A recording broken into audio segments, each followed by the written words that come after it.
Hello, ladies and gentlemen, and welcome back to another weekend of racing with us here at Apollo Racing Club. Sorry for the later start. I ended up being out of the house just a little bit longer than I was planning on doing that, but we're back now. We've got the stream going. We've got qualifying up now, so let's go ahead and take a look at the track. We got 3 minutes left on the clock, and we're already getting some pretty crazy times out of here. Oh, and good, my UI is not working. Let me get that working for you. There we go.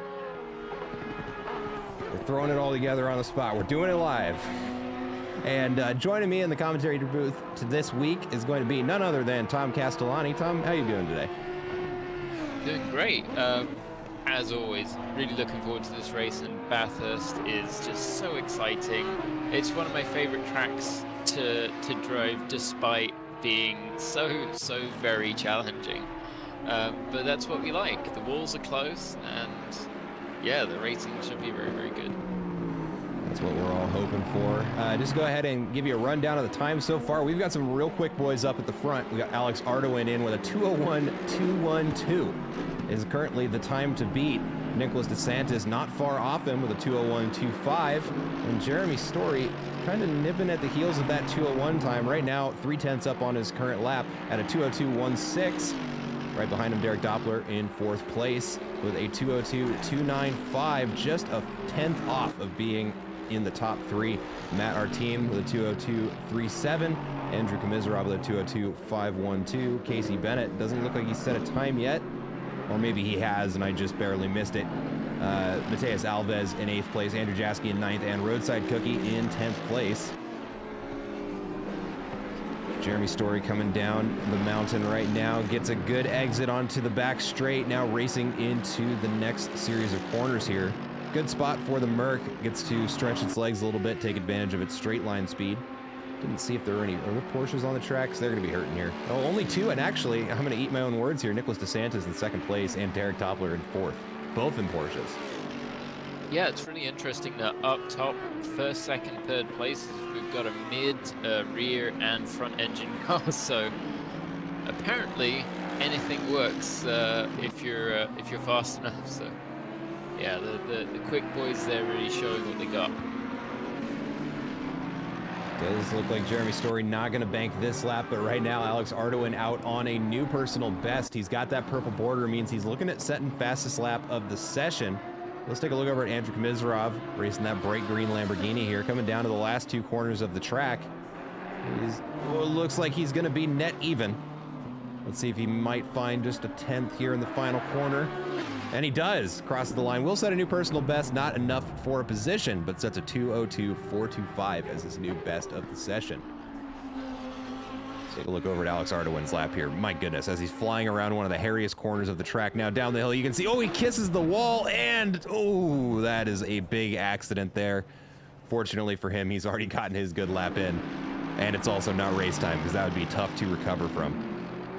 Absolutely, no, you can do a lot of damage to the car, and just see Jeremy Story kissing the wall there, but seeming to get away with it, so he's still on a lap. But that's the sort of thing that can happen so very easily at this circuit. You know, the car gets a little bit loose, and all of a sudden you're taking a very heavy hit.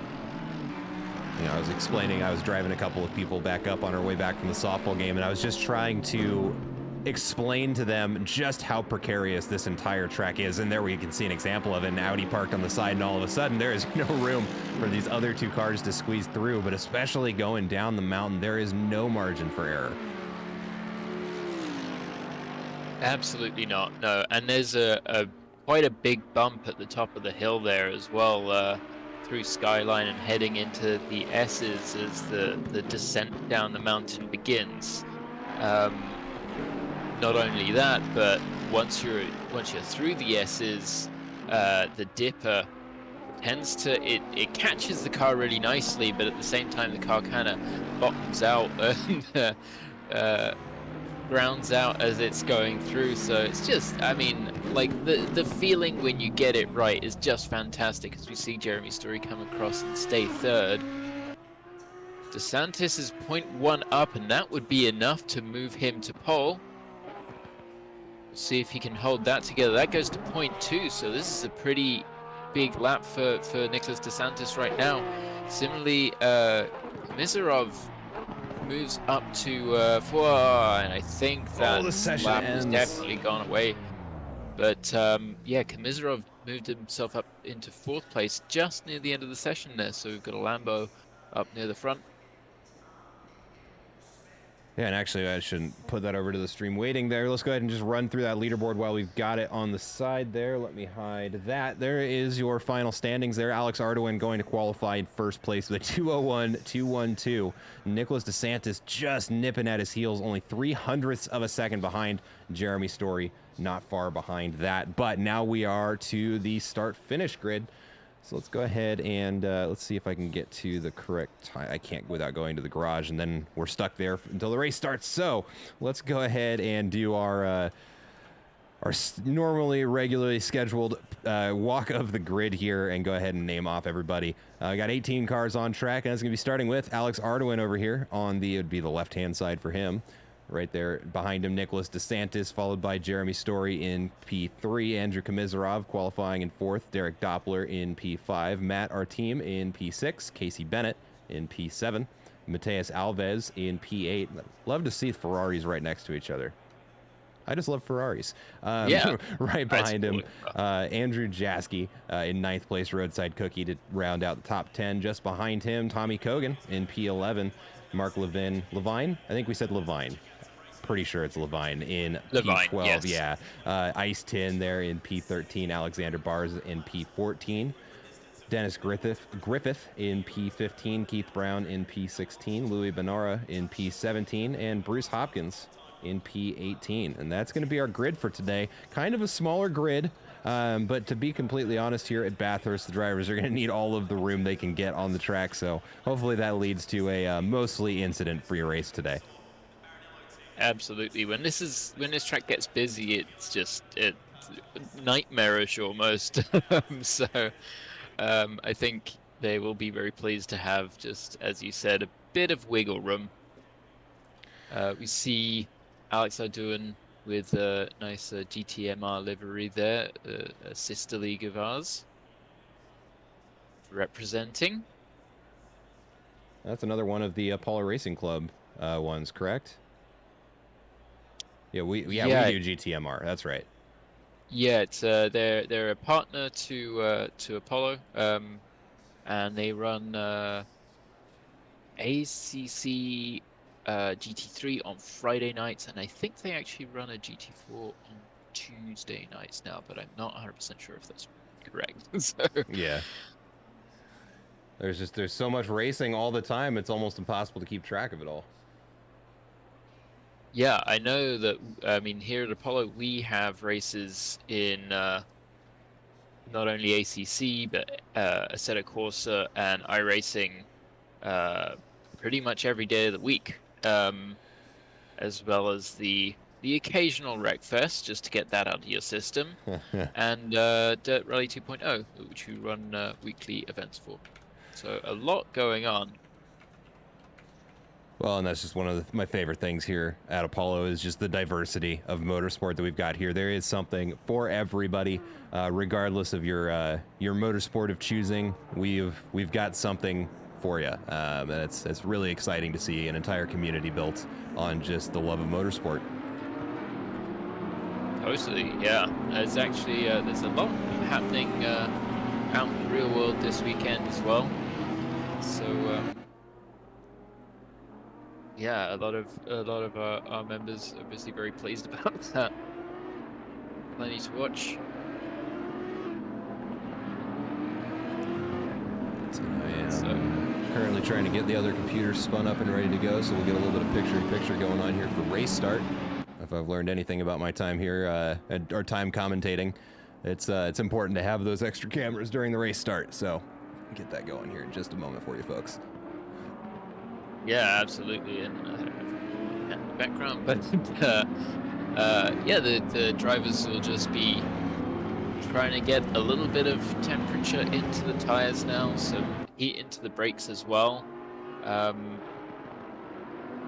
Luckily, it looks as though the weather is gonna be nice and predictable and dry, throughout.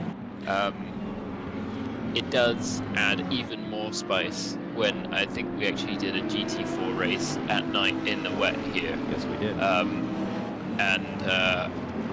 believe for an hour-long race, I may have taken maybe 8 or 9 pit stops, so it tells you what kind of race that was. But today, the drivers get some nice Australian sun. Track warm. Just gonna see. Well, as you said, we can't go to garage just yet, but I would imagine that the track is has temperatures in and around the 20s, mid-20s centigrade though. Let me take a look here. Yeah, 31 on track. My goodness, it is. Oh, well. It is a scorcher out there, actually. Yeah, so that's getting pretty warm, and I mean that may or may not be a good thing for the drivers, depending how they have the cars set up, and how sticky they want the tires to be.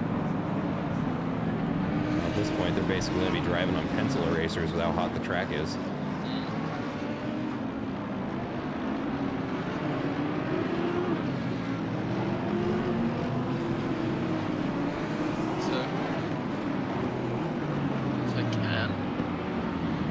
Over to the championship, I believe, and Andrzejewski is still leading the way. Yeah, he's been working the point system to his favor. He's been on top of the leaderboards just by showing up every night. Yeah, absolutely.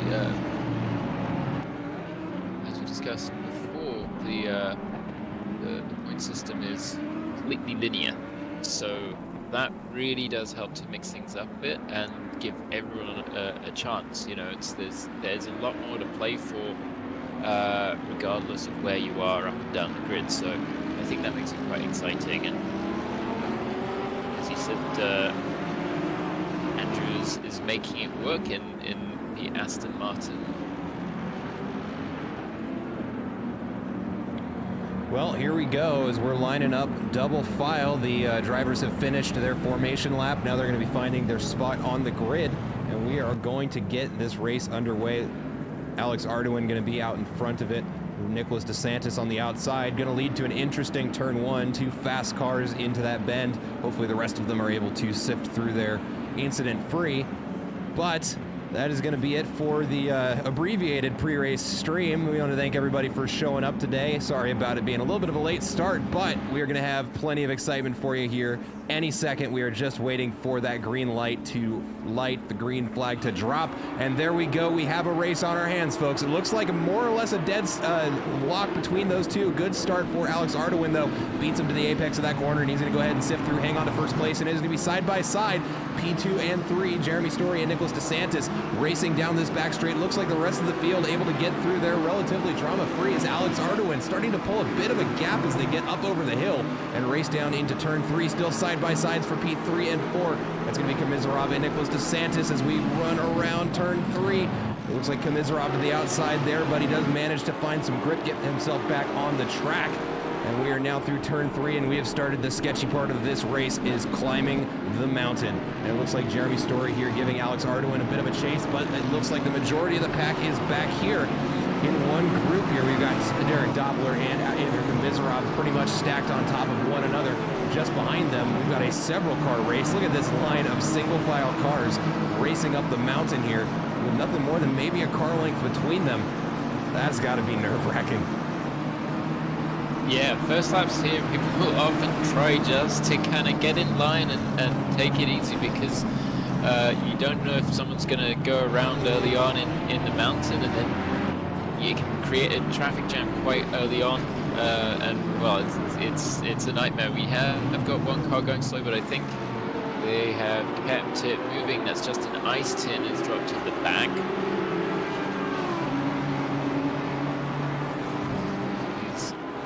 Kept his BMW moving, and ooh, yeah, it looks like he may have clocked the wall there, unfortunately. Yeah. On the first run through the mountain.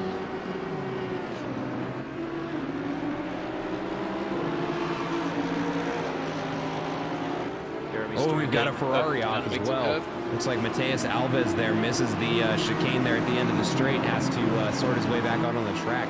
Looks like he drops down several positions as a result. Yeah, it's one of the few spots of the track heading into the chase where you can actually get away with a bit of a mistake and run on and through the grass there. It does get slippy, it is bumpy, and you can loop it around in the grass, but Mateus obviously did a very good job to just keep the car rolling and not... I've seen people also drop it on the transition back onto the track, so he wasn't trying to be too hasty. He knows it's a long race and we've got a full hour. The pit window has just opened, so that would be just an ice tin saving grace. Still out on track. Chooses to come in and try to repair that damage early on. I mean, perhaps it looks worse than it is, and is able to drive around it. Roadside Cookie is proving to be a little bit of a cork in the bottle right now. Oh, and he bumps the wall. As he taps the wall, but so does... Yeah. Exactly. Mark Levine, the third in line, is looking to take advantage of both of those hits, but they're still line astern. Oh, and we've got a BMW getting out loose on the gravel. It looks like that was Dennis Griffin. No, he's driving a McLaren. Never mind. That's going to be Alexander Barnes we saw there, and we've got Mark Levine, it looks like, has to take the inside coming up over the crest of the hill. And I've actually noticed the rear of his Aston Martin looking a little bit slippery, so I wonder if he's got maybe just a bit aggressive of a setup there, because he also overcooked it a little bit into turn 3 and got passed on the outside there. So we'll see if he can sort that out as the race goes on. Derek Doppler still chasing down Andrew Komisarov, coming around this corner. Can be very dicey if you don't get the line right. Looks like they both managed that just fine. Now into the chase. And we've got quite the pileup of cars over here I want to draw our attention to as they're all coming into the chase. Here we see Dennis Griffiths go on the inside there, goes forward. He gets passed by the Ferrari of Mateus Alves. That's a great move there by the Ferrari driver. And it looks like he's going to hang on to it. We've got new fast laps of the race coming through. Jeremy Story right now going to be hanging on to that purple border with a 2:01.935. Just a couple of tenths off his qualifying pace. Yeah, there's some very fast laps being set early on in this race, and that's with full fuel, so obviously there will be there's a mandatory tyre stop with fuel optional, which does not change the pit time, so that's good for the drivers. But here we have a BMW and a McLaren side by side. That's Keith Brown looking to get better of Louis Benora. As we head into the braking zone, just losing sight of them, but it looks like Keith Brown made it past, but at the same time Mateus Alves has found the wall. It's kept that car moving. There's quite a big hit on the rear, so I do think we're going to see a lot of pit stops in this race, and that's the thing, is even if you end up having to pit for damage, you might not be the only one, so there's still a lot to be gained. Yeah, that's one of the things that I think I love the most about Bathurst, is that it very quickly, regardless of how long the race is, it is a race of attrition. It is all about who can be in the pit the fewest number of times, and ultimately the winner is going to be the one with that lowest number. And we're already starting to see that kind of turn into a bit of a reality for some of these drivers, as you know, we're only 2 laps into this race and the mountain's already starting to take some paint off these cars. Yeah, you know, even if you feel like you're having a bad race, someone's probably having a slightly worse one, so there is absolutely no reason to be discouraged. You just gotta go in. I mean, even when you get meatball flagged, if you've got damage that bad, you go in, you get the repairs done, you go back out, and then you see what comes of it by the end of the race. Ooh, it looks like Mateus Alves is going to be the first one into the pits, and looking at the front of that Ferrari, I can't say that I blame him. We'll get another look at that as he comes up over the hill. Yeah, he's missing some paint. Not the worst I've ever seen, but probably a good idea to get in there as soon as he can and get out there, and then it's just a matter of nursing his tires for the next 53 minutes. Yeah, it was a fair old pancake that he took. It's often hard to tell quite how badly affected the cars are, and I mean, the worst is when you're steering, it's just completely off kilter. I mean, I had in the GT4 race where my front wheels ended up facing one another. And get that back to the pits, I can tell you, was not easy. The front right was dragged along the ground the whole way, so not that bad for Matthias, but certainly a bit beat up. Right now, Casey Bennett giving Matt Arteam a run for his money here. It's going to be Audi followed by that black Ferrari. Now as they come up over the hill into the tricky bit of the mountain, and there really is just no way to express how difficult that one little kink in the road is. You've got to hit it perfect, otherwise you can lock the rears and spin the car, or end up going through the runoff, and then you're just praying there isn't another car for you to hit when you get through it. It looks like both drivers through there free and clear. It looks like Ice Tin also into the pits now. Dennis Griffith trying to close up on Alexander Barnes as they come down onto the straight. Ooh, and we've got a yellow flag at the bottom of the hill. Oh, and Mark Levine is facing the wrong way. It looks like the front of that Aston Martin's been into the wall as well. And he's going to want to get into the pits to get that sorted out. Yeah, the worst is to end up facing up the hill and then trying to get pointed back the right way when you know that people are coming and you don't want to get in the way. And I mean, I'm really painting a picture of what kind of a driver I am now, but that's why I'm here. Just looking up front, so Alex Ardoin just took the fastest lap. It was with Jeremy Story previously, and Nick DeSantis is very close to the back of Story now, so that fight for second place is beginning to pot up as we have some blue flags flying at the same time, in case they needed it even spicier. That is Justin Ice Tin having come out. The pits is just ahead of them.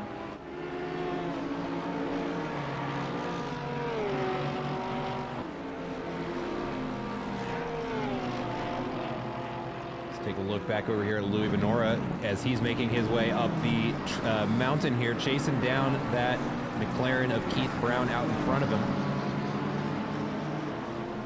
Oh, and we've got a big yellow flag. It looks like Derek Doppler has lost control up just before the top of the hill. Oh, and he has it towed back to the pits. That's going to be his race probably over there.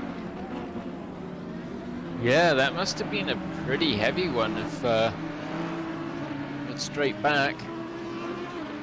Thought he might have managed to avoid hitting anything, but that's very difficult to do here. There's always something to hit. I'm gonna pull up the replay here. I want to see what happened there. That was a big accident for him to be stuck over there on the side of all places. All right, let's see what happens here. Oh no! Looks actually. Oh, just a little kiss of the wall, but I think that may have been a frustration retirement there. Here's the replay for everybody. Looks like he goes just a bit too far inside on this next corner, kisses the curb and upsets the balance of the car, and then he is just a passenger at that point. Oh. Go away, replays. Why is that not working? Yeah, no, it's a fair bit of a hit on the front end. And it's difficult when you're fighting for the top positions. Hold on a second, folks. I'm trying to get rid of that. I promise. Why is it not? It does show Doppler to be in the pits. We've got a very close battle here for fourth place. Matt Arteam and Andrew Komisarov still at it. It looks like Casey Bennett has entered the chat as he is caught up to the back of Matt Arteam.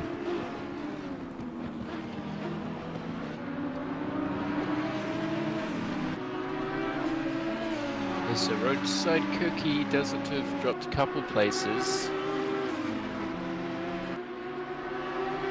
Let's go ahead and take a look at that position delta here. Roadside, he started in P10, I thought. Yeah, he's in P7. Yeah, I guess with Alves, Ice Tin, Levine, Doppler all having difficulties, it's a neck game. So perhaps that's just my memory playing up. Steve Farmer saying in the chat, mentioning Ardoin getting a very clean exit out of T1. Well, right now we just watched a... Heidi. Yeah. Right there on the other screen there, we're watching the battle for P2, or P2 it looks like. That's going to be Nicholas DeSantis and Jeremy Story. It does look like Jeremy Story gets a bit of an upper hand on that exit. We'll check back in with that later.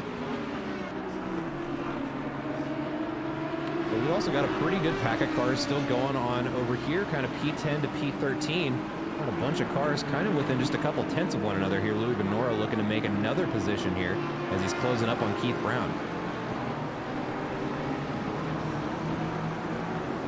Yeah, and actually looking at those deltas, I say Alexander Bounce is one of the big movers, but it's basically anyone from 10th down currently have all being able to gain some spots. So again, you know, just staying in the races is the best thing you can do here at Bathurst sometimes, and DeSantis dropping back from Story just very briefly before that was I think that showed a bit of maturity, because you can push too hard and lose everything so quickly. So Nicholas obviously knows that it's quite, you know, not a long race, but he's got another 45 minutes to work this out and make his way by. So it pays to be patient and live to fight another day. We're riding on board now with Dennis Griffith as he's coming up the hill. I just wanted to make sure we got at least one onboard of a car coming up over this ridge we've been talking about. Oh, and he gets a great move on the inside on the BMW. We might even see a pass. He gets it. And then up over the hill, and you can see just how quickly, I mean, you are blind coming over that hill, and then it is just a matter of, I don't want to say slamming on your brakes to try and get around some of these corners, but man, sometimes it feels like it. But yeah, you really have to stand at the brakes, but that was amazing to make a move like that in such a spot, but also terrifying then to try and get the car settled again to head through Skyline. And here's a bit of an upset over that crest. Top three. Sorry about that, Tom. But Jeremy Story into the pits at the 45-minute mark, and that seems premature. Yeah, that is that's a real surprise. So interesting, considering he's being hounded somewhat by the Porsche behind. It felt to me like they were actually catching Alex O'Doon. So perhaps Story just feels that it'd be better without the pressure and with some clean air, and just to do some laps and then see where it all comes out in the pit cycle. We do have a fair old train there still. Yeah, still following Louis Benora, trying to get around Keith Brown. They've been at it for a couple of laps now, but with the gap only a quarter second, it's difficult to look away as they come up through turn 3 and begin their run up the mountain. You know, and I tend to be one that says there's not really room to pass anywhere on this mountain safely. We've already seen it done once this race already. So maybe Louis Benora looking for an opportunity to move up into P11. Yeah, the overtaking spots are few and far between, but what it does mean is that when there is an opportunity, you kind of have to take it. So often very dicey. Oh, Louis Benora off wide there, but it looks like he has enough time to slow it down before his way over the crest of that hill, so he's going to keep racing through there. Yeah, managed not to really lose anything there. I see Derek Doppler in the chat. That was some rough luck there, my friend. We're sorry to see that, but you know, the mountain giveth and it can taketh away. Indeed.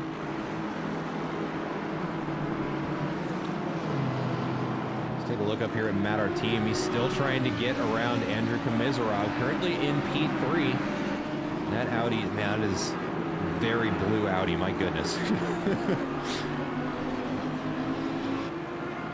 X here in chat asking if Jaski has any competition for the championship in this race. Let me get an answer for you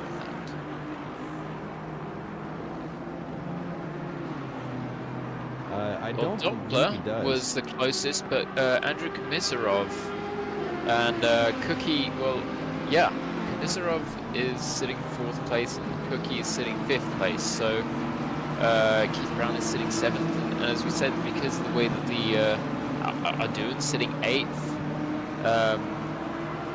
yeah, the way that the points are going, Casey Bennett's 10th, Matt Artem 11th. The answer is absolutely. Yeah. However this race pans out could really shake things up in terms of the championship order here. Don't mean to take us away from this battle for 3rd place here, but we've got now a 3-car train battling for 9th place behind Alexander Barnes. So both of them getting through there. Oh, and a little kiss of the wall, but he manages not to lose control of the BMW. Good follow through there, now just down the hill. Yeah, keep it pinned. It's all you can do. We got Doppler in chat saying almost saved it, just barely smacked the wall with your front end. We did watch the replay there, and it looks like you just barely kissed it. But yeah, that's a rough run through there. Definitely unfortunate. Yeah. Classic case of Porsche doing Porsche things. Totally. I mean, I would be terrified to try to drive one of those things around here. Good news is there is always another one, and we will be at Suzuka next week. That's one of my favorites. One of my favorite tracks of all time. We even got a 3D printed little neon sign of Suzuka hanging behind me right now. The track I've done more hours of racing at than any other track in the game. There you go.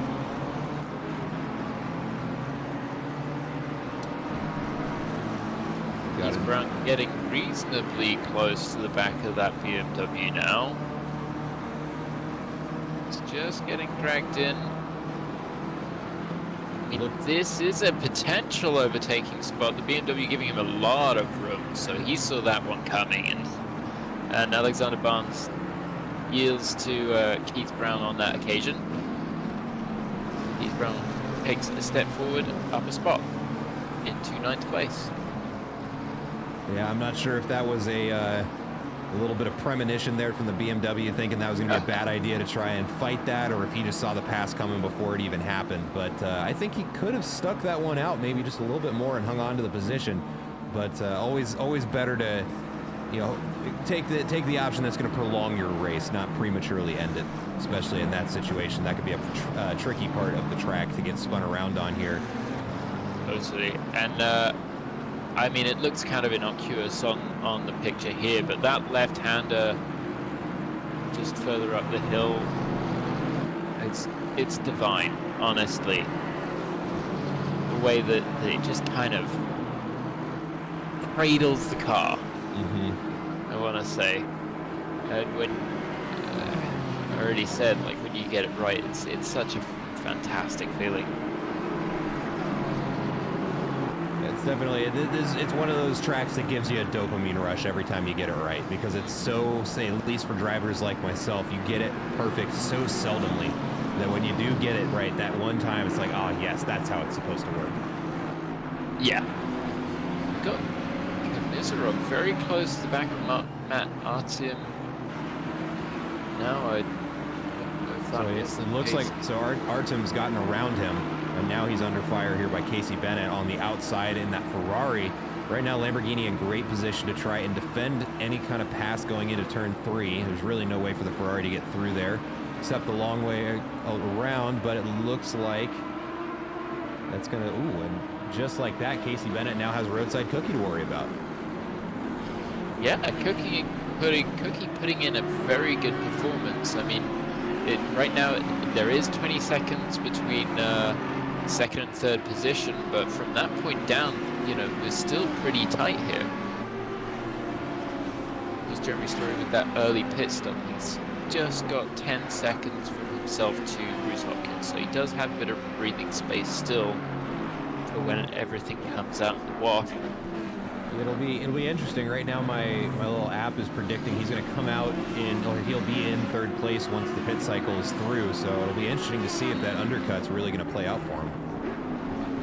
Yeah, I mean, it depends what kind of times he's been setting and whether he's been able to put together some good laps on those new boots. We've got a yellow flag for ice tin, and it's not letting me click over there, so that makes me think he may have disconnected. Indeed, and there he goes. Confusingly, we actually have Mohamed Nandava and Mattia Porter now on the server as well, so perhaps that was a time zone related confusion. The clocks did go back recently, and we had break week last week, so very sorry to those guys if that was the case.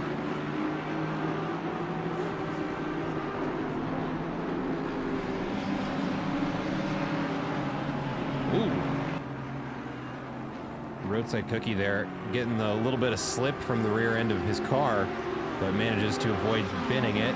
And now Casey Bennett and Andrew Komisarov are drag racing down the hill into turn 3. Bennett looks to the inside, and he's going to think better of it. Slots back in behind the Lamborghini. Going to wait for a better opportunity to go for that pass. Yeah, that would have been a big old dive from back there, and because he threw the dummy, Komisarov didn't flinch, and Casey did very well to drop back in line as we head through the cutting. And the turning point here is very tricky, I find. Often, well, at least in the GT4s, I figured that you kind of have to turn in before you think you have to turn in to get the color apex. Or maybe that's just the Aston as well. It's kind of funny. I found in the GT3s you kind of have to let it drift out to that right just a little bit to be. Oh my goodness! And a big spin there from Keith Brown into the wall. The two cars behind him actually managed to get through without incident there. That's going to be a big accident for him, and definitely some damage to get repaired. That was a big hit, but fortunately still has his mandatory pit stop to work with, and that is going to be a godsend for him right now.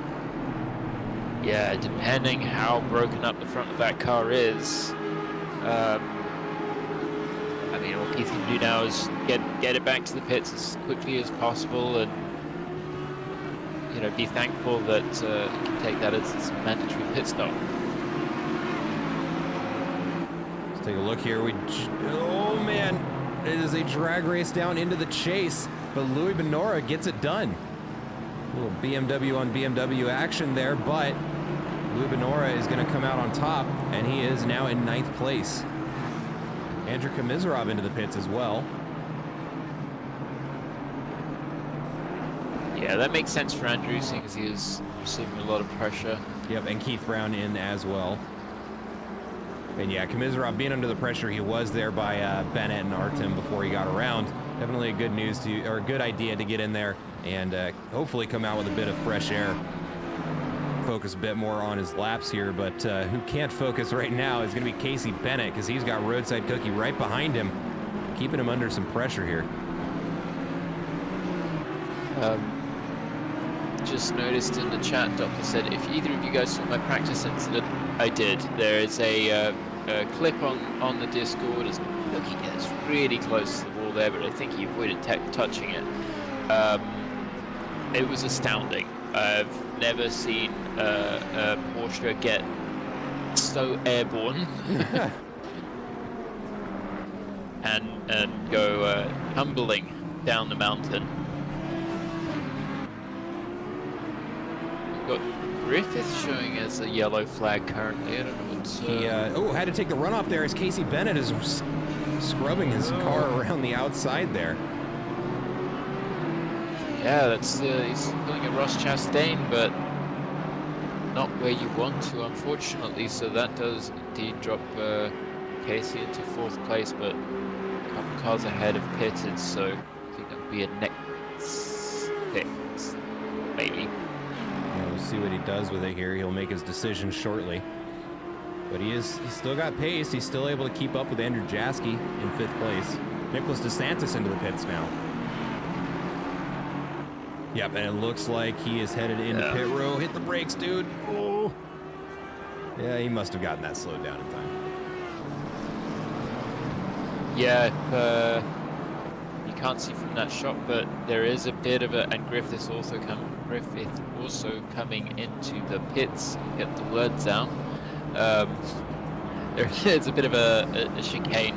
Well, this is basically a small chicane for the pit entry, so extra corners to navigate if you do choose to come in. And when your steering is busted, we've got another Audi coming in as well. That's Bruce Hopkins. Bruce Hopkins, I'm sorry. We have not yet mentioned Tommy Cogan. Tommy, he said he was a little rusty, hadn't driven Panorama for a little while, but he's there in 14th in the Audi, having taken his mandatory pit stop already. Tommy's a solid driver, so he should be able to bring a reasonable result home. Yeah, that's it. He was up behind Roadside Cookie before, so going for a bit of an undercut, I guess, as well.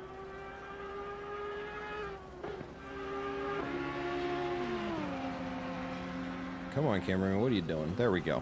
Mateus Alves is currently under fire by Roadside Cookie. Roadside Cookie has just been, he's been on one today. I don't think I have seen him not in a battle for position since the race started.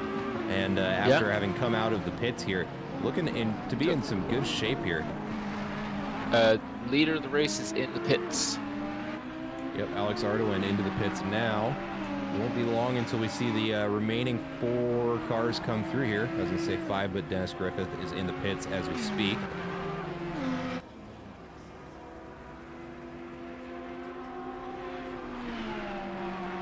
Man, some of these camera shots just go to highlight just how fast some of these cars are coming around these corners that have no more room than maybe 10 feet on a good turn of extra room to work with on the sides there. And as you can see, it is walls. There's no runoff, there's no padding. It is, if you make a mistake, you are in the wall.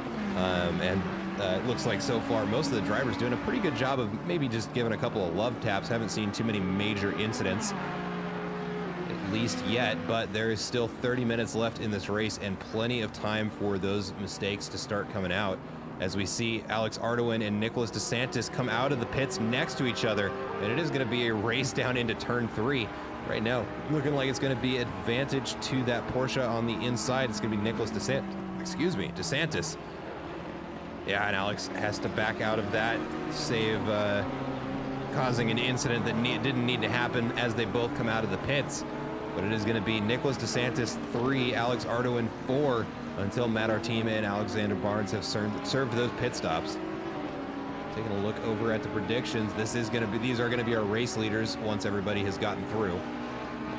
So it looks like that early pit for Jeremy Story not paying off as much as he had hoped, although it does get him in front of Andrew Komisarov.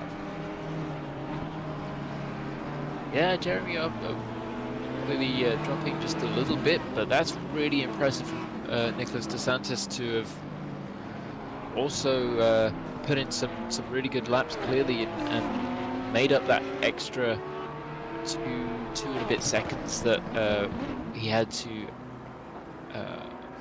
Alex Ardoin before the pit cycle. Let's take a look back here behind Keith Brown. Casey Bennett trying to keep him honest as they come into turn 2 and begin their charge up the hill. McLaren out in front, Ferrari just behind. 2 mid-engine cars that could not be more dissimilar from one another. But it does look like Casey Bennett got that damage from earlier on in the race sorted out and repaired. Alexander Barnes is into the pits. Matt, our team, only one left to serve that mandatory pit stop.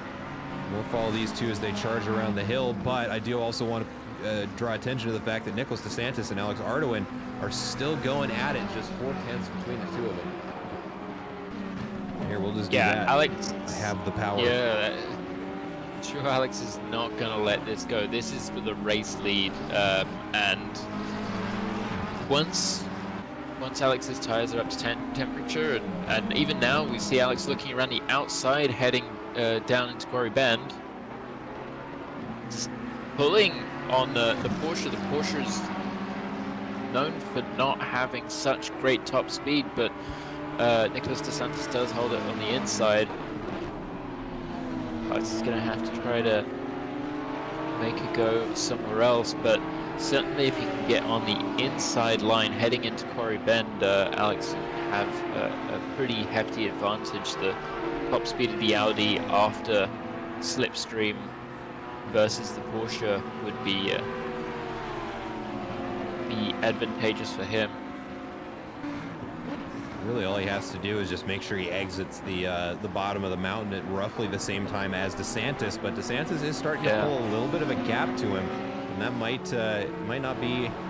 be too much room, excuse me, for that Audi to make up on the straight. Let's see what he does with it. But good exit for them both. He might just be close enough for that draft. Let's take a look at it from the sky here, and it looks like he's getting pulled in pretty rapidly, actually, as I'm looking at this here. He's just looking to the inside, heading into the chase. And he's got it done. That was very smooth. Nicholas isn't going to want to roll over too quickly, though. He's going to want to try to take another stab back at Ardoin. The problem for him is going to be that Porsche is quicker in the corners, and really the only corners that advantage really shines are on the mountain.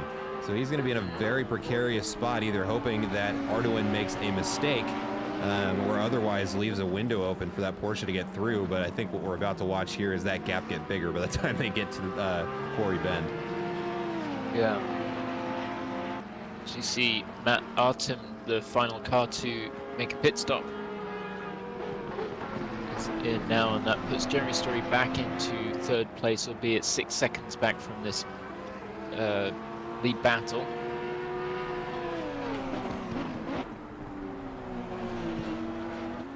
And it looks like it's playing out. Ooh, a little kiss of the wall there from the Porsche. It looks like the back end got a little happy there and just kisses the wall, but not enough for it to put him out of this race. I was gonna say it was playing out more or less how we thought it might, with the Porsche catching up to the Audi through the bends here, but that little mistake here puts him a second back, and now he's got some ground to recover.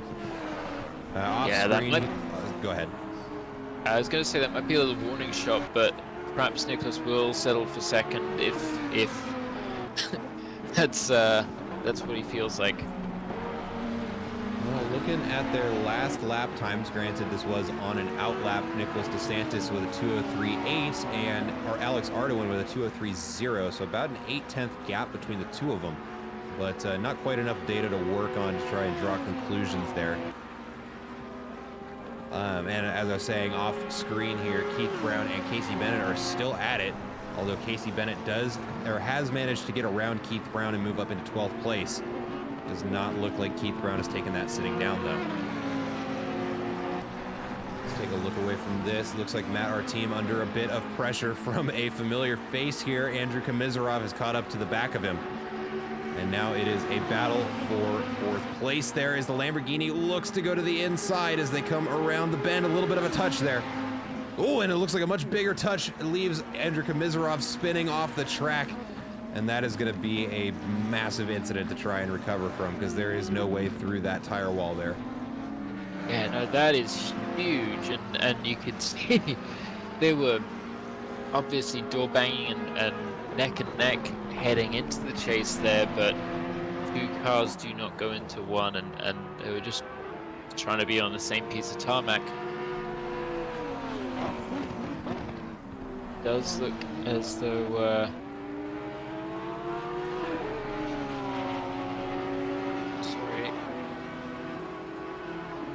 we've had another retirement. It looks like Bruce Hopkins is out of it. I saw him yellow flagged about midway through the track, so somewhere up on the mountain, and he has decided to end the race there.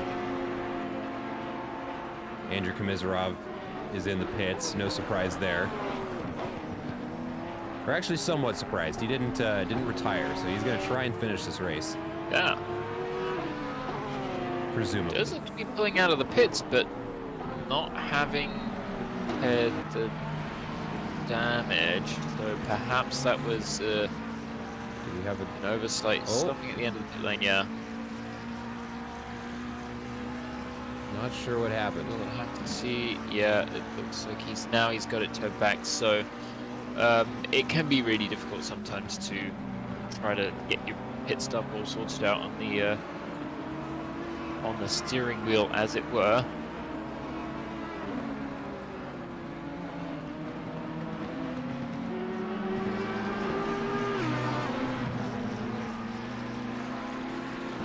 This is one of those tracks that is on my bucket list. At some point in my life, I need to be standing up where the simulated crowd there is, just to see how mind-bendingly quick some of these cars are driving through here. Oh, it'd be fantastic. And if you haven't seen the fastest lap from Scott McLaughlin in the V8 supercar that he set a track lap record under 2 minutes, I believe. Oh my goodness. And I think it was something like it was like 4 or 5 tenths up on the previous. It was absurd. Just, you know, pinpoint perfect every step of the way, and it's really something to behold.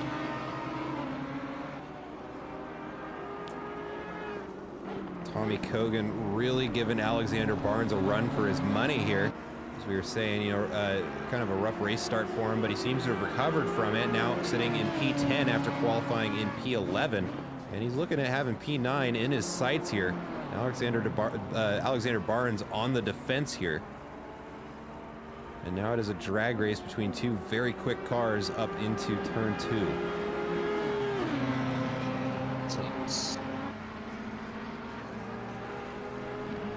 Don't want to look away from this right now. No. Kogan's very close and almost bump drafting the BMW right there. Looking to the outside into the cutting. Oh, Kogan. Just skating along the walls almost.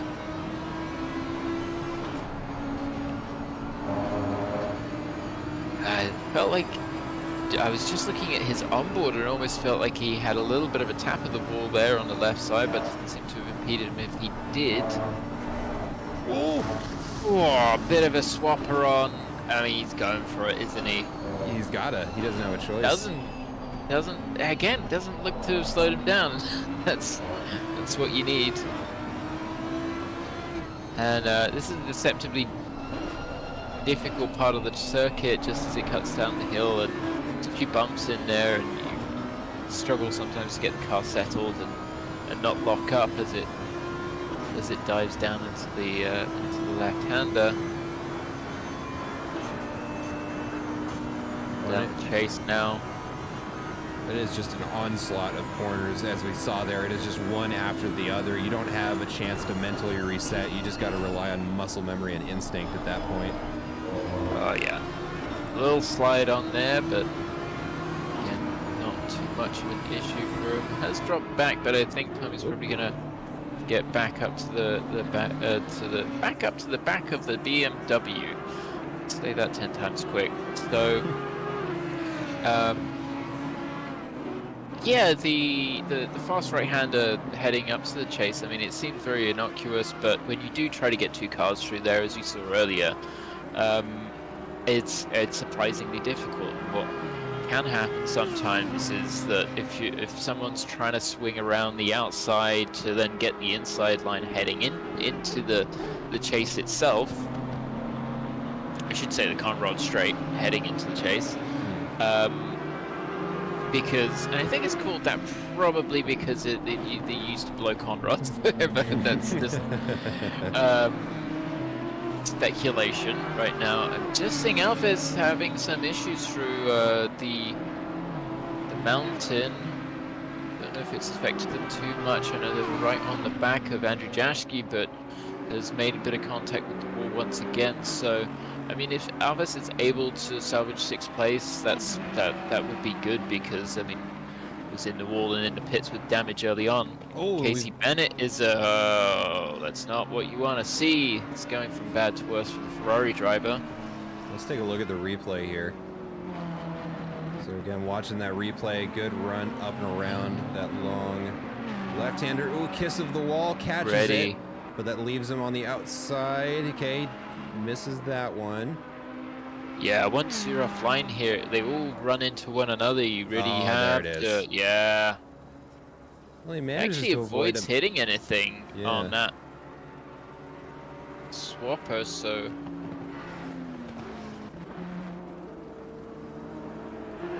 Be able to continue. You see, Tommy's made it, you know, onto the rear of the Bimmer again. It's Alexander Barnes in front of him.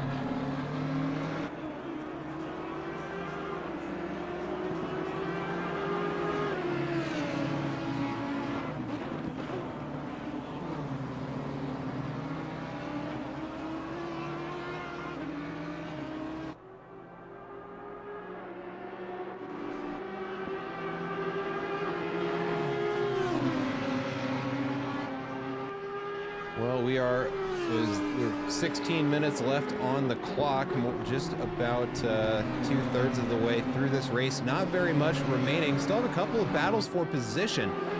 They may not be the closest in the world, but right now Tommy Kogan absolutely in striking distance for 9th place on Alexander Barnes. And the race lead, I would say, is still undecided between Alex Ardoin and Nicholas DeSantis. A second and a half between the two of them. They have more or less been there for the last 3 or 4 laps, and this being Bathurst, 1.5 seconds is only a mistake. That's all it's going to take for him to get around. And we've got, speaking of, oh man, we've got Roadside Cookie there. Where is that on the track? About halfway up the mountain.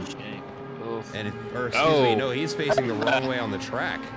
I didn't register that right away. Yeah, that must have been a big one. That's what I was saying before. When you end up in that spot, particularly between the walls, like, it's difficult to get going again. But he did manage to spin it around, and I mean, the hood was popped up. I would not be surprised if Cookie brings it into the pits for some repairs now. But I mean, we are, as I said, we're heading into the final 15 minutes. But still a lot to play for. I mean, this is where the fatigue starts. I mean, I know, you know, it's certainly no 12-hour, it's no long endurance race, but after 45 minutes of driving, you know, it's when you know that the end of the race is coming up, it's easy to relax a little bit, and then some mistakes can creep in. I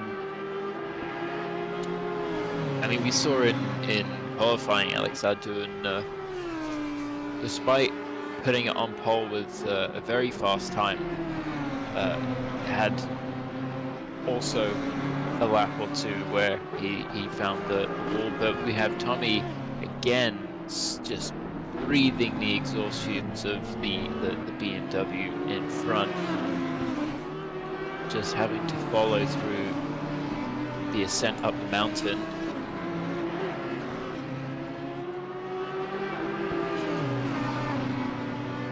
You know, just to talk a little bit more about, you know, a little kiss of the wall there for Tommy Kogan.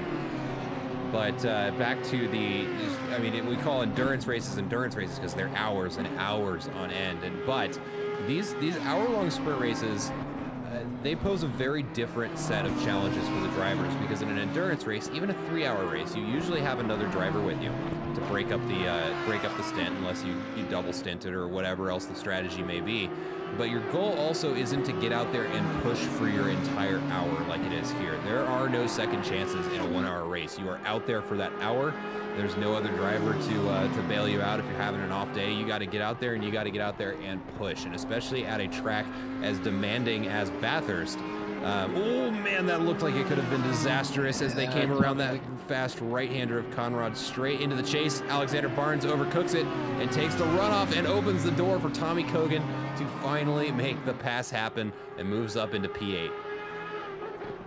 Yeah, Tommy just used the mind punt on that one. I mean, it's a bit of a shame we don't see a bit more of a battle, but certainly forced Alexander into a bit of a mistake. Well, and that's just, again, we're at the 12-minute mark, 13-minute mark of a 1-hour race, and you've been under pressure from the same driver for 10, 15 minutes. It's when he starts playing mind games like Tommy Kogan was there, it's only a matter of time until you end up having to fold. And I think that's all that happened there, but it also looks like we may have a little bit of a case here of Tommy Kogan being held up just a bit here as he's already pulled a 3-second gap to Alexander Barnes. So that there's a little of both things happening there. That's the thing, and when someone comes up on you and they're faster, there's two mindsets you can have. Either you think, okay, well, they're faster, I'm not going to fight it too hard, I'm going to let them by, or at least not, put up a huge fight. Or you can battle them, because sometimes, even if they have a second on you, just by putting up a bit of a fight and putting in some defense, like, that's still a position, and sometimes it can ruffle the driver that is trying to get by, and if you keep the spot, you keep the spot. So props to Alexander for putting up a fight there. Tommy's by now, and yeah, they both live to fight another day.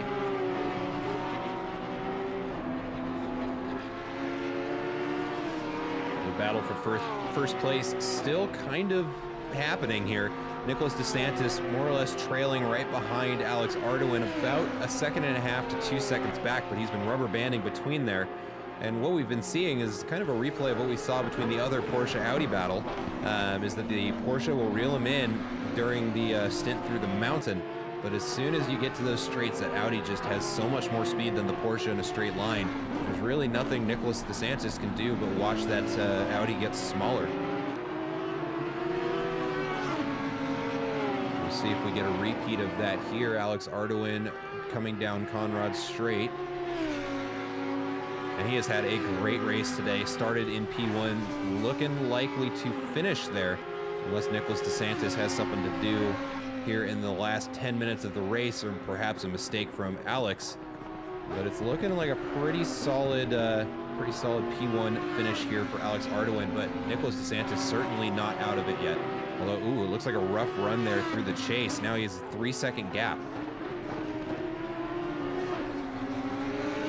Yeah, I mean, certainly if I was in Alex's shoes, it would feel like 1,000 years and change. This final 10 minutes, and just be praying, or at least hoping, not to bin it. Not trying to curse him not trying to put a commentator's curse on anybody here. No, it's tough. Like, just to get through a race at Bathurst, let alone in the way that Ardoin has, which has been basically mistake-free. We've seen a lot of people, even if it's small mistakes, grazing the wall here and there, but ultimately getting away with it. I don't think we've seen Alex do anything like that. So, yeah, he's driven the perfect race so far. Got another battle beginning to develop here between Keith Brown and Roadside Cookie. Keith Brown slowly reeling in Cookie as the laps count down. Now in 1.7 seconds of range, was over 3 seconds just a few laps ago. Keith Brown looking to maybe finish in the top 10 here. And looking at those last lap times, yeah, we can see he's 1.5 seconds up on Cookie on that previous lap. Yeah, so I don't know if Cookie came into the pits for that damage or not. Perhaps he thinks he can ride it out and knows that the way that this track is, he could even, definitely not. Looking at Cookie's car right there. I mean, the big trouble for him is going to be the straights here. Like, Keith is catching him hand over fist, and Cookie's already had a few laps. He probably knows that he's down on top speed right there. He'll stay ahead for the time being.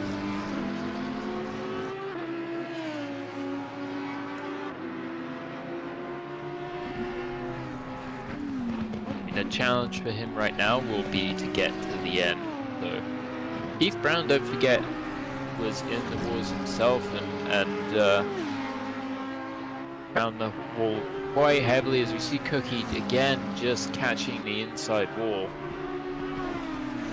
So yeah, I think this is a very good example of, you know, if you stay in the race, who knows what'll happen. Even if you're hitting concrete at very high speed. I think that's the one area this sim is maybe more forgiving than something like iRacing. Absolutely, yeah, the damage can be just a bit more forgiving, but like you said, what do you get if you stay in the race? Well, if you're Louis Benora, you're up 10 positions. Having an absolute monster drive out there. Alexander Barnes up 5, Keith Brown up 5, looking to make it 6. So just surviving that war of attrition here is going to be paying dividends for a lot of these drivers in the points. And I think they all know that. Let's ride on board with Keith Brown as he's getting closer to Roadside Cookie. We'll watch this battle from inside and outside the car as they come into the final bend and start lap 26 of this race. Yeah, he needs to be patient now, because, I mean, you can see that Cookie's got damage, but at the same time, it's like, well, 6 minutes, that's not very much around here, given the few opportunities that you have. So, you know, you don't want to be too generous.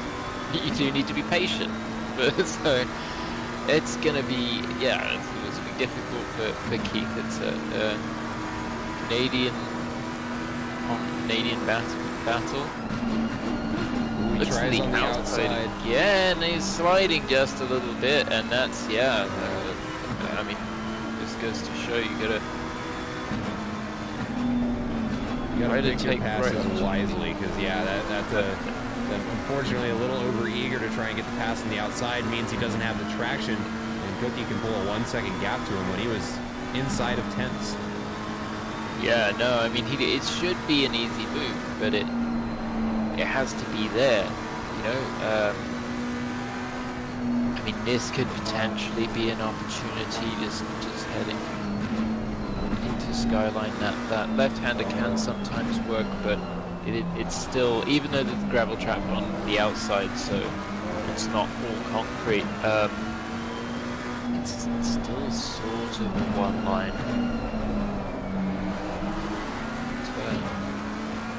I think we're going to see Keith gain a good amount of time just as we head down the Conrad Straight.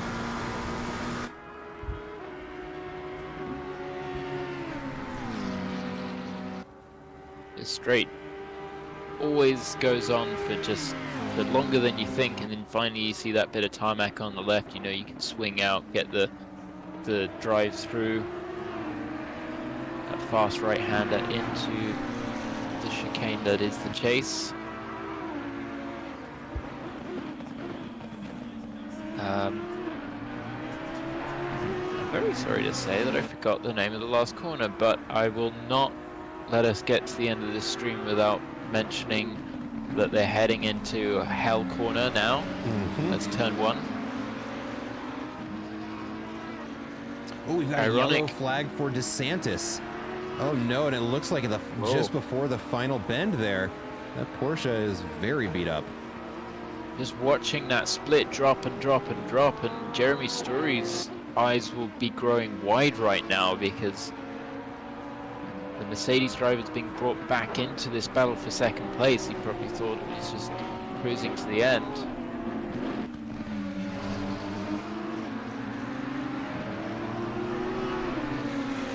Keith not having made it by, but much closer this time. As Cookie, that just seems like Cookie just can't get the car to turn through there, and is getting used to letting the car bounce off the wall.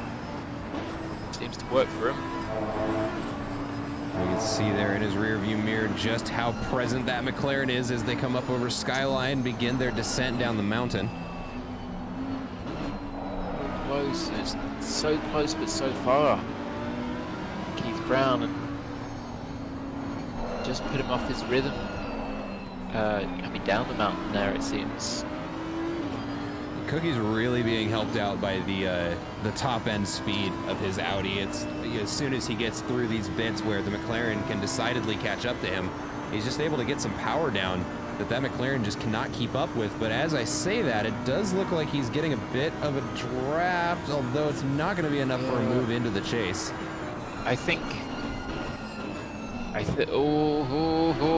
They're very close. That was very good of Keith Brown just to keep it at the back of Cookie there, because they could easily have made contact. Yeah, I have the feeling that Cookie's top speed has been affected, but probably not as much as other cars. If he was in the Porsche, for instance, we do have Jeremy Story just 1.5 seconds behind Nicholas DeSantis. We've got 2 minutes left in the race, so it's really hotting up, and I need to remember to breathe.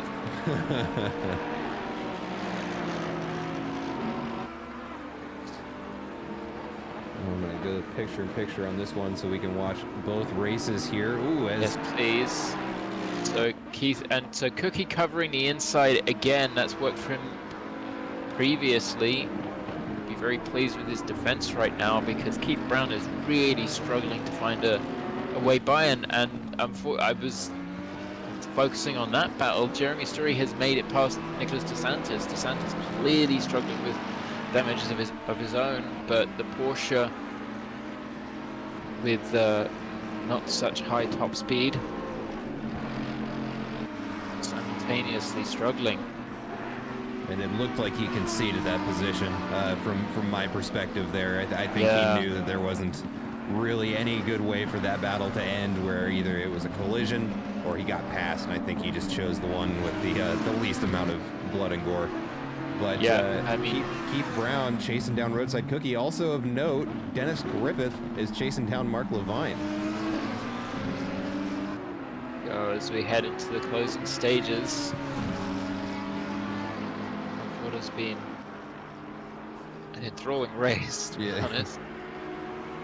Yeah, no, definitely Nick DeSantis choosing to pack his suitcase with third place and call it good. That's very wise. Well, Keith Brown's going to try it on the chase. He goes to the inside. Roadside Cookie gets a little bit pushed off the track there. But Keith Brown is going to find his way through there and gains the position. Yeah, good move from Keith Brown, but little touch and go. I mean, in V8 supercars, that would be very acceptable. A bit of door banging. We'll have to see how that all plays out after the race. But Alex, I mean, the move was there for a long time. It's so hard to find a way past here. So, as you said, Griffith right on the back of Mark Levine. Alex Ardoon has crossed the line to win this race. Jeremy Story as well sticks it out to the very end. And these two go another lap, it looks like. Oh no, that's their race over, excuse me. Now it's Casey Bennett and Roadside Cookie are the next two. So Mark Levine and Dennis Griffith going to finish in 13th and 14th respectively. Nicholas DeSantis gets the Porsche across the line in third place. Matt, our team, coming across the line right now. There's just 0.15 of a second between Griffith and Levine over the line there. Casey Bennett still out there pushing. Let's see, Matt, our team, finishes in fourth place. Andrew Jaski crossing the line in P5. Mateus Alves finishing in P6. Louis Benora, I think the driver of the day, my goodness, up 10 positions, gonna cross in 7th place. Tommy Kogan now making his way through here, coming around the final bend. And he will finish this race in P8.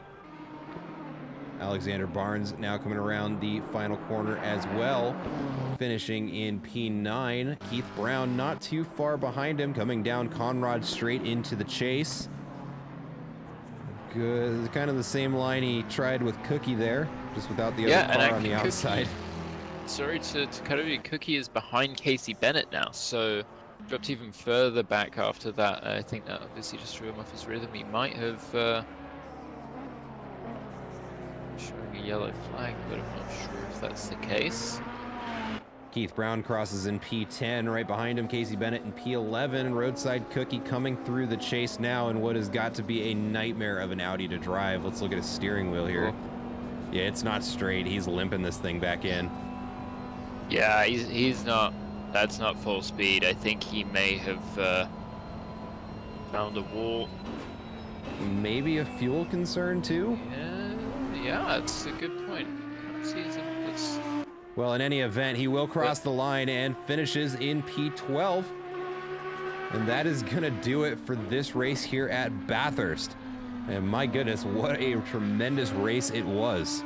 It's got a lot of action from start to finish. We had that line of cars, I mean, clear up until the pit cycle. It was a very, very good performance from all of the drivers today.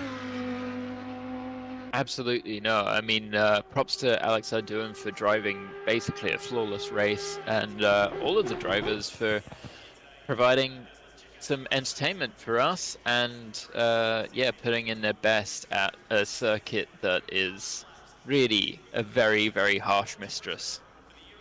That it is indeed. Well, that is going to do it for us this week's folks. We had an off week last week, which was why we weren't streaming, but we will be back next week for Suzuka. You'll definitely want to be there for that one of the most exciting tracks on the schedule, save for only one other, which is going to be our season finale at Laguna Seca, although I'm a bit biased towards that track. But thank you so much, everybody, for joining us. We hope to catch you next week for our race at Suzuka. But until next time, we hope you enjoy the rest of your weekend. We hope we catch you next Saturday. And thanks again for joining us here at Apollo Racing Club. Have a good night, everybody.